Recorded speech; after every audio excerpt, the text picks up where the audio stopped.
Good morning. If you've been watching my videos, you can guess that it's a little bit warmer today.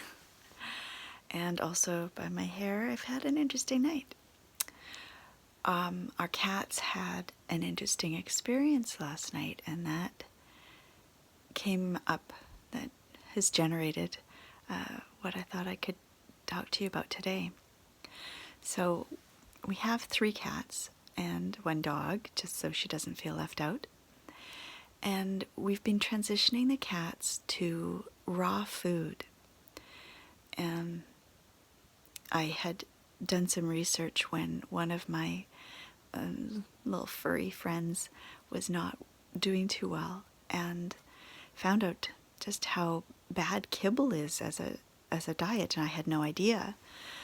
And they say that any canned food is better than the best kibble, the best dry food. So, and then raw food is so much better than that. So we started this whole process with cats. It can be a process. It took us months to transition them. We finally got them onto raw food. So they get these chicken things. Well, one of them is not very happy with that. And so we tried her and another one on rabbit last night. I think this was a really bad idea. We've also been doing, food for your blood type, because we've been finding that very accurate for us and very helpful. So, and we came across something just yesterday, in fact, that said that pork is not on a recommended diet for any blood type. And I was astonished to hear that, because it's such a kind of a staple. But they say that pork is so similar to human flesh, and so much of the diseases in that can apply to both, that it's just not very safe for humans to eat pork. It's not very good for us.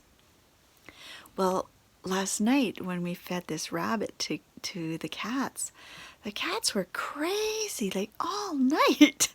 They couldn't settle. They couldn't settle down. And they were acting out, and they were just crazy. And I thought, maybe it's the same. They say that cats and rabbits are very similar biologically.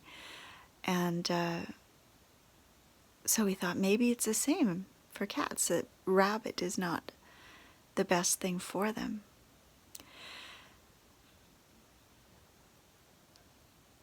Now, understand, this is getting at our own moods. Like, have you ever had the situation arise where you're just off?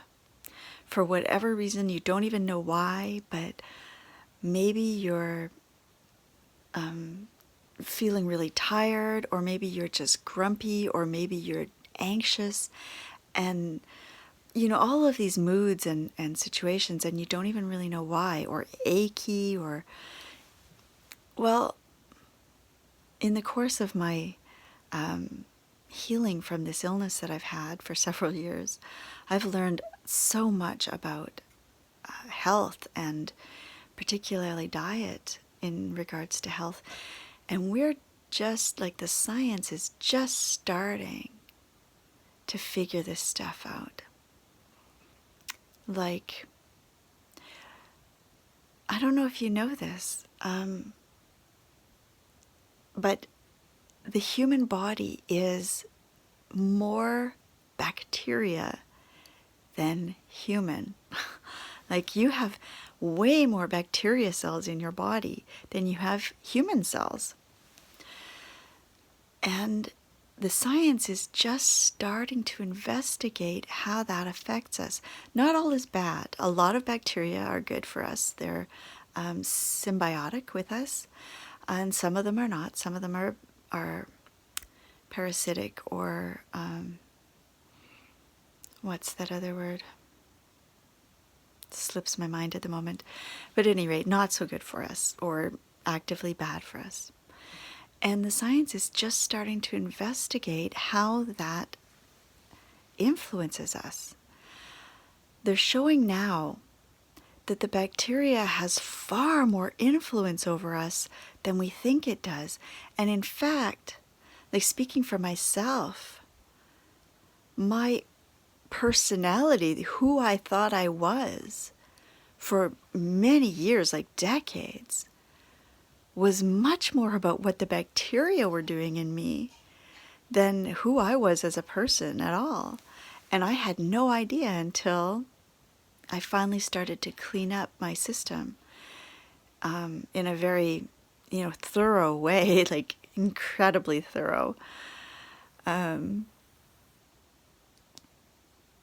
they're showing now that in science, like studies are actually proving that the bacteria in our bodies influence not just our food cravings, but our moods and our well-being and our energy level and our mental process, our memory, our intelligence even, our digestion, our vitality, like you name it, across the board. The parasites in our bodies are messing with us, And you may be wondering why this is coming up. And I'm thinking that, I just want to share this idea with you. Can you imagine that next time something's really throwing off your game, or you're not who you want yourself to be, you're not being who you know you can be, or you're being held back from being your highest self, can you realize that it may not be you?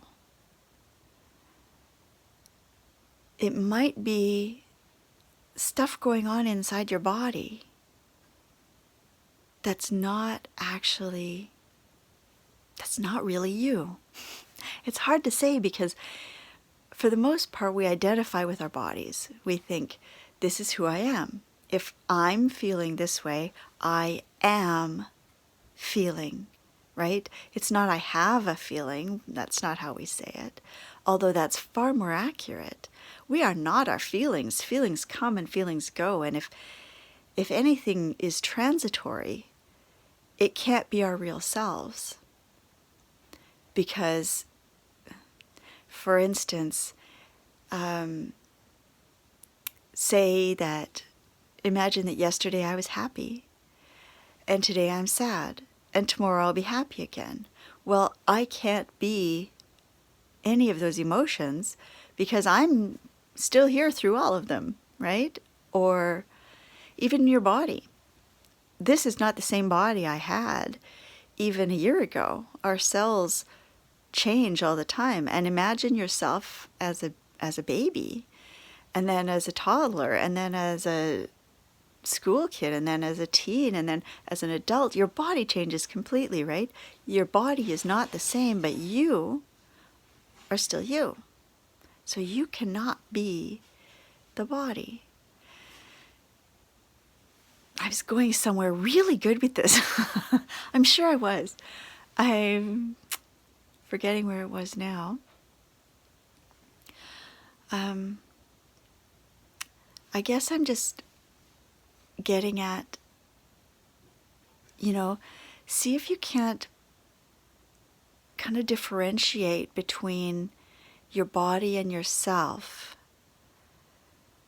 And sometimes, and if you ever practice cutting out like sugar from your diet or something, you can learn to differentiate the bacteria from your body. Because when you cut out sugar or carbohydrates or something, your body will kind of scream for them, and it will throw you into emotional turmoil so that you go for your comfort food, and it will bring out all these cravings. And that's because those bad bacteria want that food, and they know how to manipulate you to get it. So if you ever do that kind of a practice, dietary, nutritional practice, you can learn to differentiate when it's your bugs talking, or at least get a good suspicion, of when it's your bugs talking and when it's actually something that your body needs. And one clue is that your body almost never needs something like sugar, because that's just not, there's no way that that's beneficial for your body in any way, unless perhaps you're starving or you have critical low blood sugar incidents. And even so, it's going to do far better with something like fruit than actual sugar like pop or candy of chocolate or whatever. And I'm saying this as an avowed chocoholic, so I'm not pointing any fingers here. I'm just trying to, ideally, maybe this is something you're not aware of, and I would like to help you understand that your difficulties may not all be you. It may not be willpower, right? It may not be discipline that you're lacking, that's making you eat all these things or whatever, or that's making you act out in ways that you wish you hadn't, like when you do something or say something that later you think, why did I even do that? I know better, I don't feel that way, that's not my truth or whatever. Just, this is something to consider.